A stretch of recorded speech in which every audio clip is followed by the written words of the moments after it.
Well, hello everyone and happy Friday. It's digital host A.J. Wuest here, welcoming you back to Before the Four, the live stream where I take you all through some of 48's top news stories and then some before our 4 o'clock newscast, wherever you're watching Before the Four this Friday, whether it is on Facebook, YouTube, or the 48 Now live stream.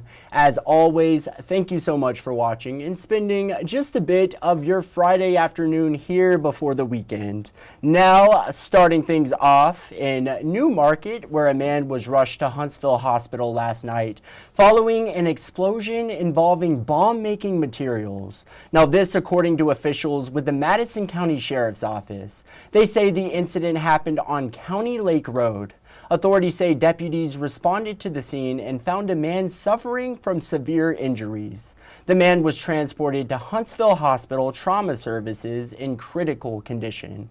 Now, investigators responded to the scene and recovered several items identified as bomb parts and bomb-making materials. The incident remains under active investigation. And 48's Noah Cowell is working to learn more on the situation coming up in our evening newscasts. Now, staying in Madison County, 4 juveniles were arrested in connection to multiple vehicle burglaries. The Madison County Sheriff's Office received several reports regarding vehicle burglaries in various areas in the county between January 18th and January 27th. Some of the items that were stolen were guns, hunting equipment, and other property items. During the investigation, deputies responded to a call regarding a minor who accidentally shot another friend. Now, the sheriff's office says the gun involved in that incident has been reported stolen during the string of vehicle burglaries. Search warrants were executed, leading to the recovery of the stolen items and the arrest of the juveniles involved. The investigation remains ongoing. But now, let's take a look at how the weather might shape up as we head into the weekend. 48 First Alert Chief Meteorologist Brad Travis has a look at your latest forecast. How's it looking, Brad? We're here in Boaz with the star of the show. This is Sand Mountain Sam here for all the... 1 second, y'all. My apologies. That was not Brad, but we are now going to turn it over to Brad.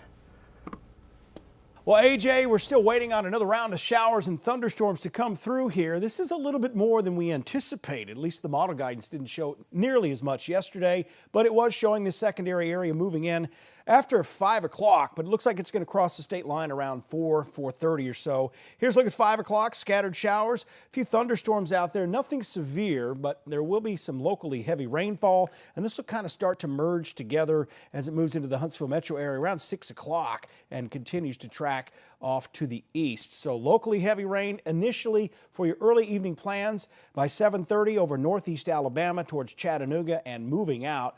Overnight tonight, temperatures will cool back down into the upper 30s and low 40s. So chilly nights ahead, and clouds will kind of linger tomorrow, and that's going to lead to temperatures around 56 to 57 degrees.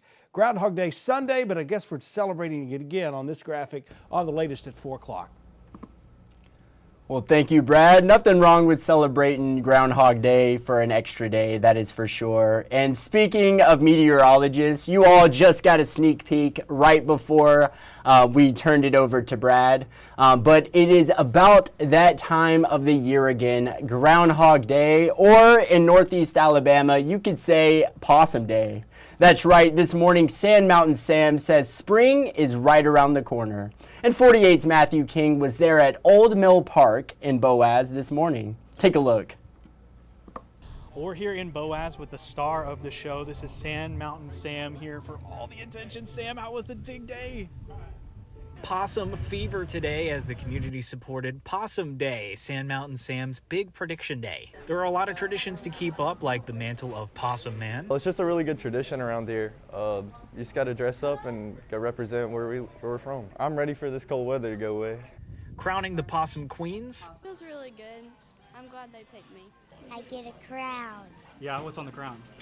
I don't know. And of course, beating Poxitani Phil before his prediction on Sunday. Sand Mountain Sam is a very religious possum. He'll be in church on Sunday. It's a first-time accomplishment, making the mayor proud. We're a small community, so we're just trying to be who we are. all leading up to the big reveal. Sky is gray, which means spring is soon on its way. So there you have it, early spring Sand Mountain Sam with that big prediction. Sam, thank you so much for your service. In Boaz, Matthew King, 48 on your side. That is great news. I am definitely ready for some more spring, that's for sure. But now in Huntsville, where 100 new vehicles are coming to the police department. The new vehicles have features that will make it safer for police to do their jobs. 48 Sarah Grace Kennedy this morning spoke with Huntsville Police Sergeant Chris Jackson, who says a lot of the police vehicles currently being used are nearly 10 years old and are getting up there on mileage. One of the newest features is a light bar at the top of the car that can flash in unison with other police vehicles at a wreck scene.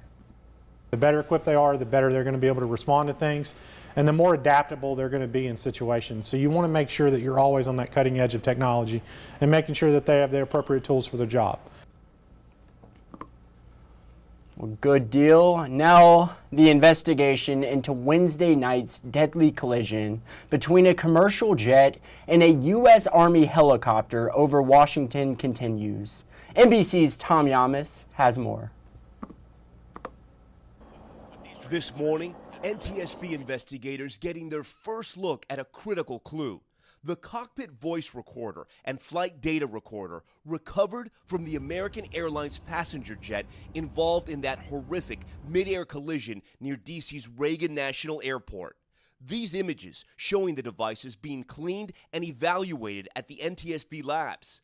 As new video aired by CNN shows the horrifying moments the two crashed and plunged into the icy Potomac. I mean, how tough was it out there? There's wreckage that can puncture your suit. There's jet fuel in the water that's contaminating your gear. So we're having to work with all of that to keep our divers safe while we're looking for people. Audio seems to show the helicopter pilot responding to controllers, though it's hard to hear.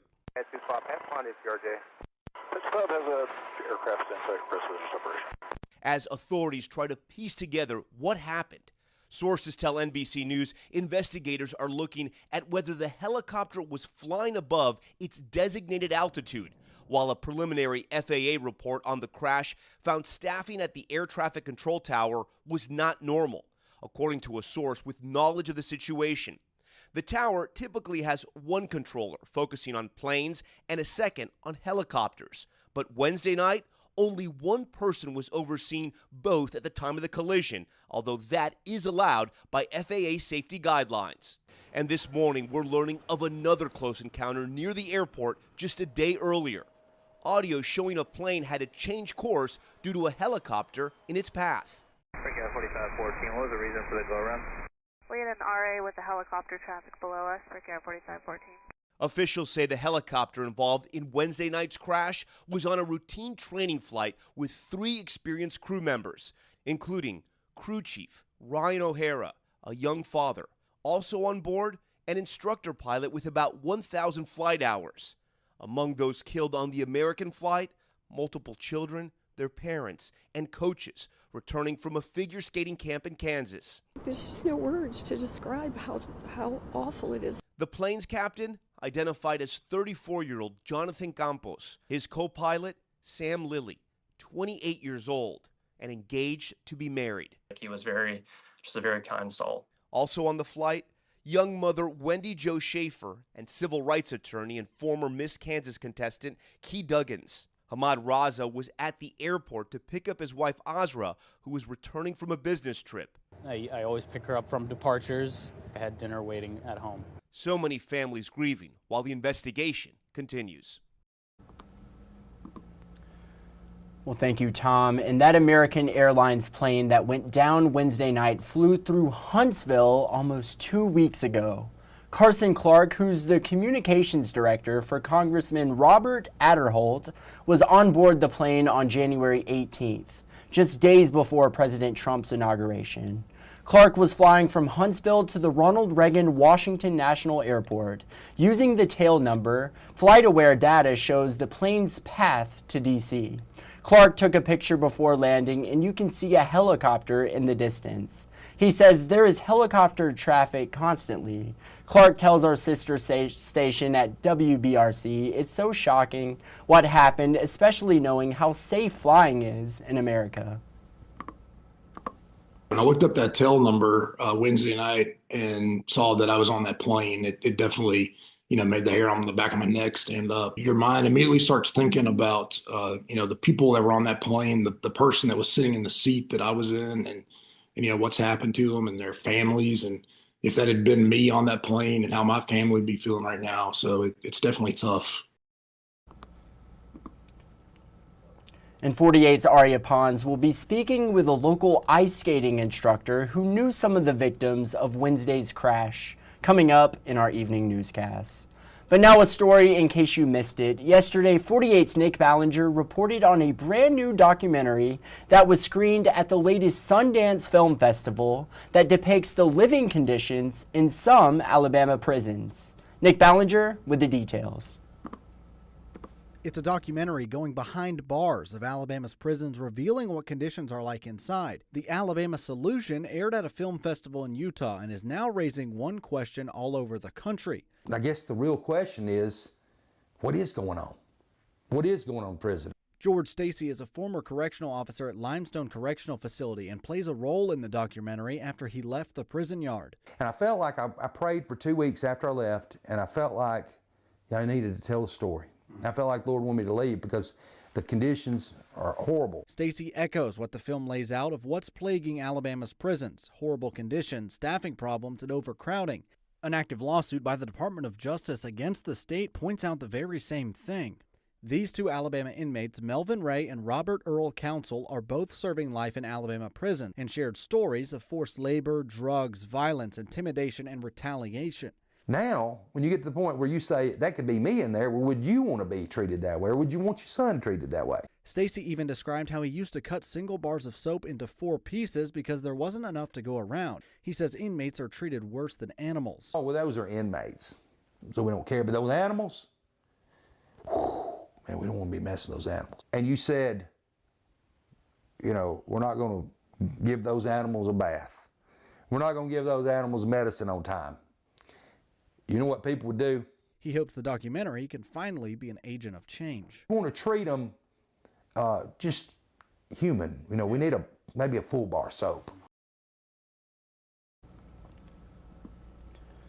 Well, thank you, Nick. And now in Ardmore, where a former choir director is being accused of sex crimes against children. 48's Noah Cowell has the story. The Madison County Sheriff's Office confirmed within the last hour that Nicholas Murphy was arrested around 9 o'clock this morning and now faces criminal charges. Many people were completely shocked when first hearing the news. Some just found out a couple hours ago, and some have had their suspicions for weeks. Students and parents at Ardmore High School say there have been rumors about this situation for a while now. Limestone County Schools say Mr. Murphy resigned from his choir director position on January 13th. Right after we came back from the snow break, one of our classmates was talking to the principal and then never came back to class that day. So we were concerned and we asked one of her friends about it, and she ended up telling us the situation.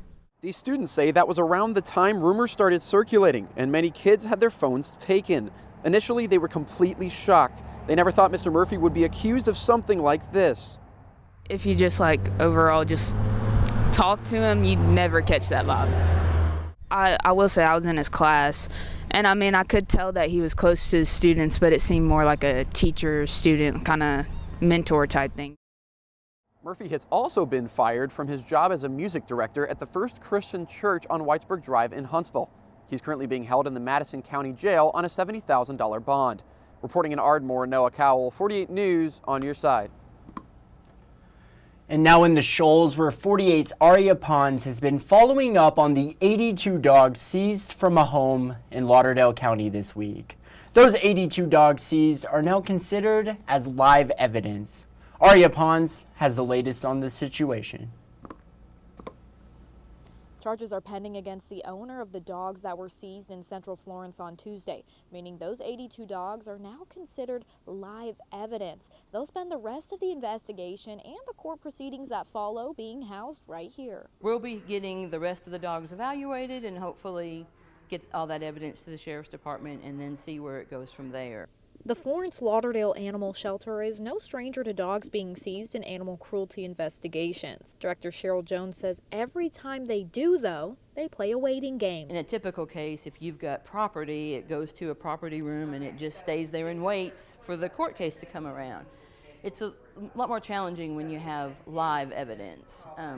There's the cost of care and just the fact that these guys are kind of held in limbo while we work through the process. Meaning these dogs can't be adopted out until criminal proceedings are settled.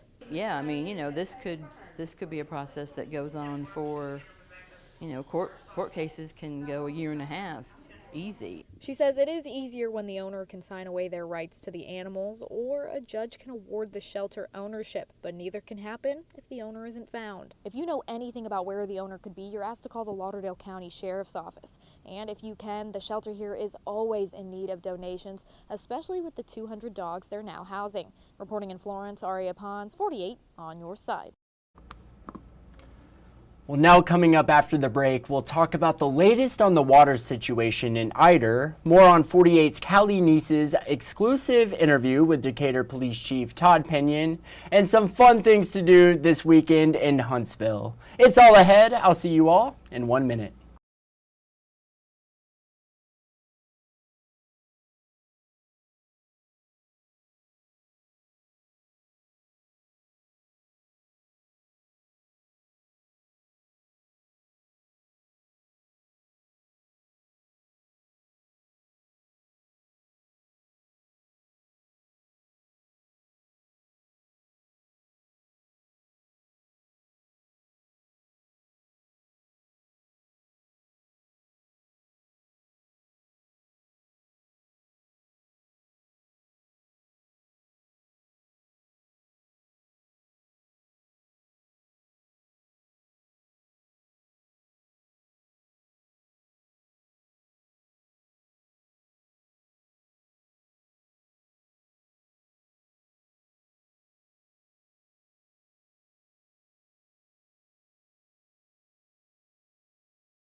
Well, hello and welcome back to Before the Four, now in DeKalb County, where Eider residents are concerned with their water quality after they say their water smells like chemicals. 48 Savannah Sapp tells us more. Then you turn it on and it's such a strong, bleachy, chlorine smell, it almost takes your breath away. Heike Dusterhoff is the owner of Continental Saddlery in Eider. She says a strong chemical smell has been coming from their water for well over a year in both her home and her business. And then there are days where it smells so bad, like almost like a burned chemical type of smell. And those are the days when the dogs don't even want to drink it. Dusterhoff says she's not the only one. Many of her neighbors say they're having the same problem, and I took their concerns to the DeKalb-Jackson Water Supply District, the company who supplies water to Eider. A spokesperson says the smell is nothing to fear. She didn't want to go on camera, but explained that the odor comes from chlorine dioxide used to treat the water. She says the chemical is safe to drink, but it reacts to changing temperatures, which is what creates the smell.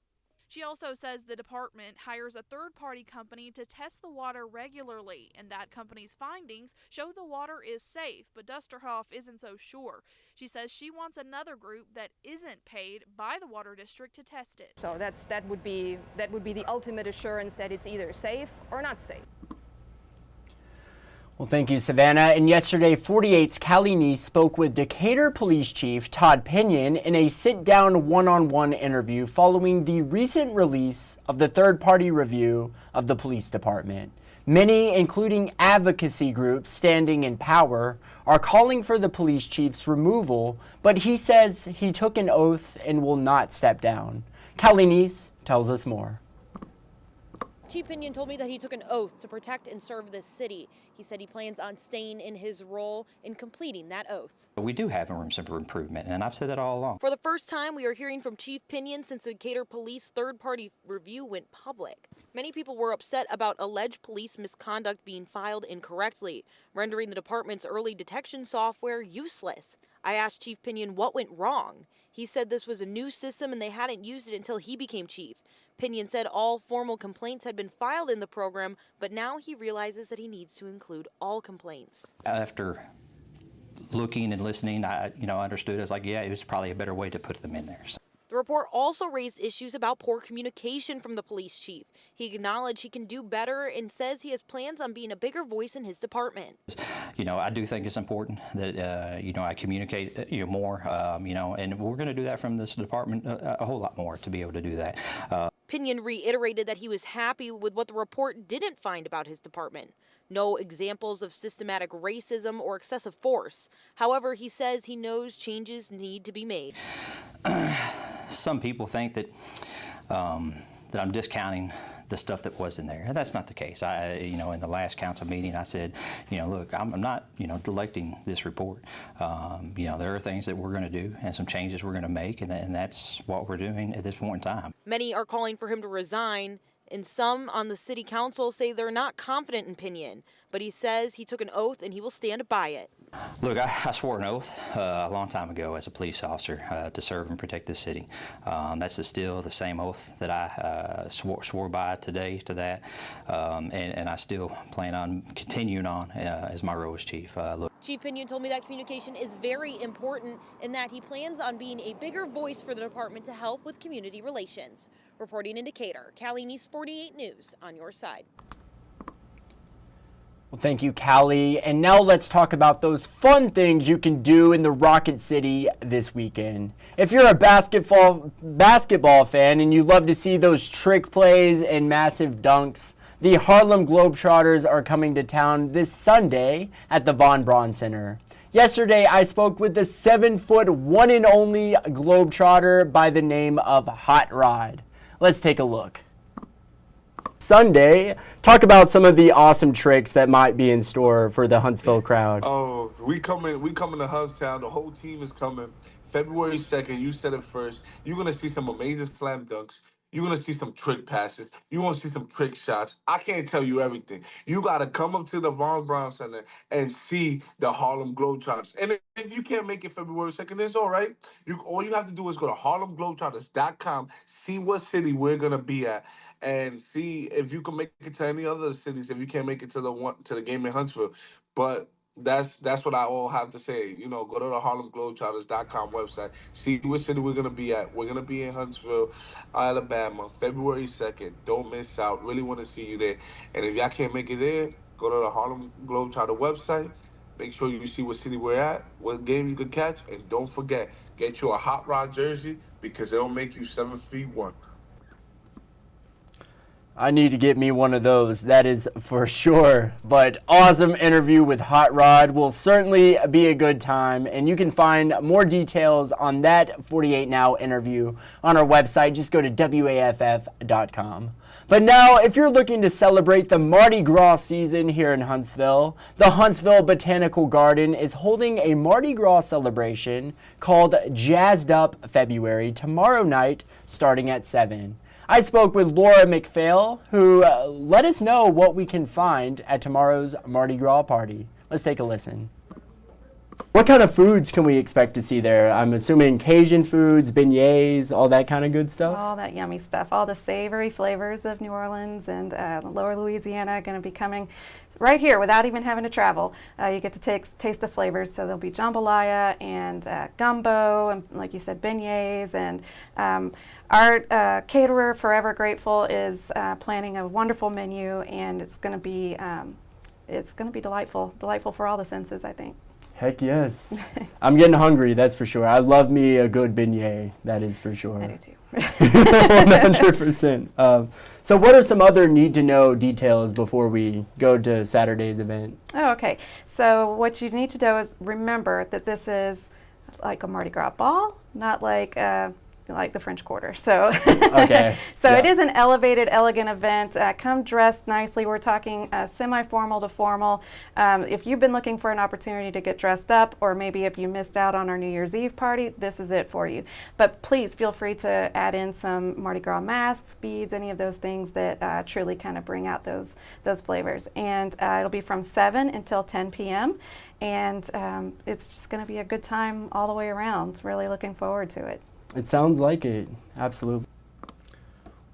Oh, my stomach's growling a little bit. That is for sure. But finally, maybe you're a dance enthusiast and would love the chance to see a free dance show put on by University of Alabama students. Well, tomorrow, starting at 1 at Lee High School, the Yonder Contemporary Dance Company is coming to showcase The Weight of Then, a brand new dance show for their tour. They will also be offering dance workshops for the community. Yesterday, I spoke with UA dance major and Huntsville native Maya Day. Take a listen. Bit about this Saturday. I understand you'll be performing a new show, The Weight of Then, along with a dance workshop after. What all can we expect to see? Yeah, so when you come to our show will be about a 45-minute show. And then afterwards, we'll have a talk back, and that's for us to see what is reading to the audience and just to hear what you guys think. And then following that, we'll have 4 master classes, 2 which will be a contemporary ballet, a contemporary lyrical, and then we'll also do a jazz funk class as well as a contemporary fusion class. So it'll be a very fun day. Yes, it sounds like a very eventful day. And you mentioned the 2 workshops that you'll be holding. Take me through the workshops. What can we expect? Yes, so we will be leading workshops that are taught by 4 of our company members, and they will do a warm-up and as well as a combination. And it's just a chance to get your body moving. There's no sort of need to have dance experience, and it's just a way to feel connected to us. And after Saturday's event, the tour will continue in Mobile, Nashville, and then Scotland for the Edinburgh Festival Fringe. But super awesome there. Now let's head into the stories you're just not going to want to miss coming right up in our evening newscast. A local nonprofit helping build beds for kids. Get those details coming up. Another story you're just not going to want to miss. An upcoming music festival at the Orion Amphitheater canceled.